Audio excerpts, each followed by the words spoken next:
So here I'm playing some Midrange Shaman in the high ranks. Rank 2 already with this deck. I climbed a lot faster than I would have expected it. The deck is really strong right now. It's rated tier 1 on tempostorm.com for a reason.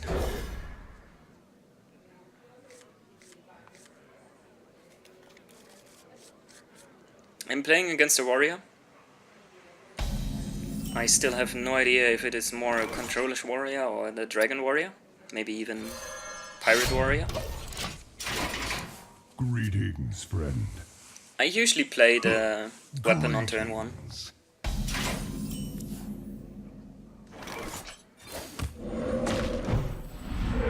Elements guide me.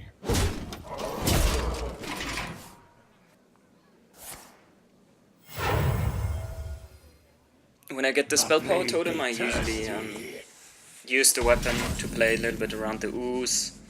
And also 3 weapon charges is normally not necessary against a warrior.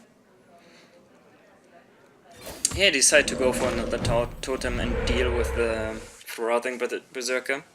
Because sometimes it can be awkward when this thing hits you in the face for like 12 damage or something.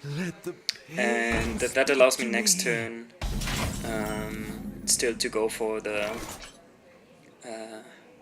feral spirits. Here on the other hand, it's very tempting to also use the hero power, because it reduces the 2 things from below that I have in my hand. But I have a good answer to the Antibiotic Pain already on the board. And I'm thinking maybe he is already interested in brawling this board. I have an axe to grind.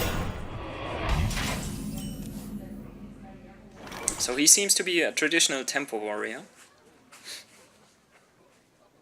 playing Frothing Berserker and Bloodhoof Brave. These are typical cards for tempo warrior.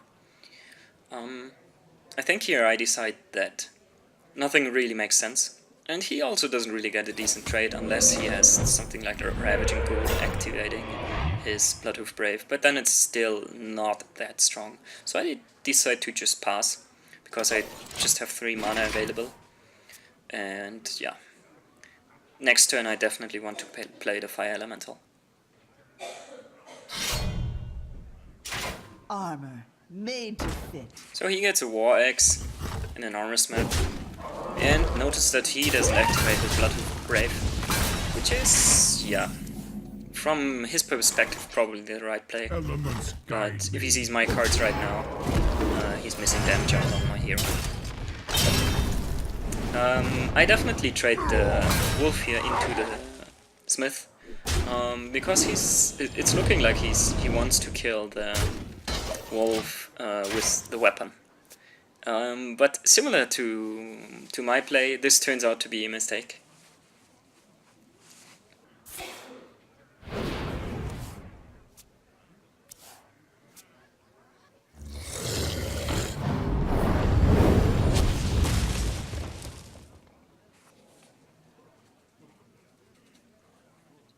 Actually, now that I look at it, it's not really a mistake. He could have done the trade with the Armor Smith anyways, if I wouldn't do the trade. But still, he has good answers here. I get the weapon though, and there she goes. So I have refill. That's really strong. Now I draw the Maelstrom Portal, and it looks pretty good here, because it deals exactly 2 damage to the Ravaging Ghoul, and I get another 1-drop. So I have the option to use the weapon here.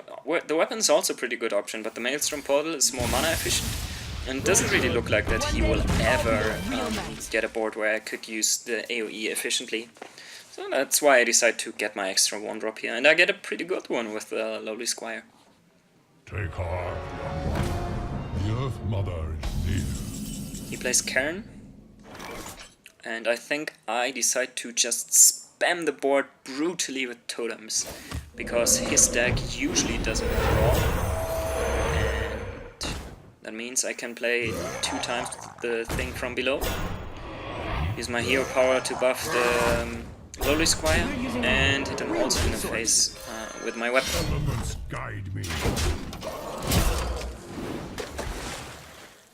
The Mana Tide Totem is really very, very strong in this deck. I'm running two of it because it usually trades for another card from your opponent, usually a fast card like a spell, like a Frostbolt or something. And then it still draws you a card. So this card usually gives you card advantage. It has high synergy with the thing from below. Also good synergy with Flame Tongue Totem and Thunderblood Valiant. So I really like this card in this deck. Sometimes though it loses you the game because you run into fatigue.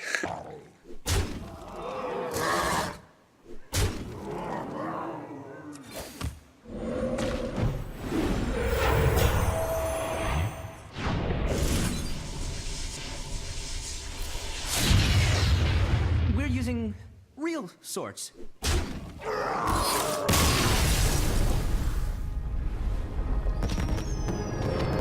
Thanks for watching.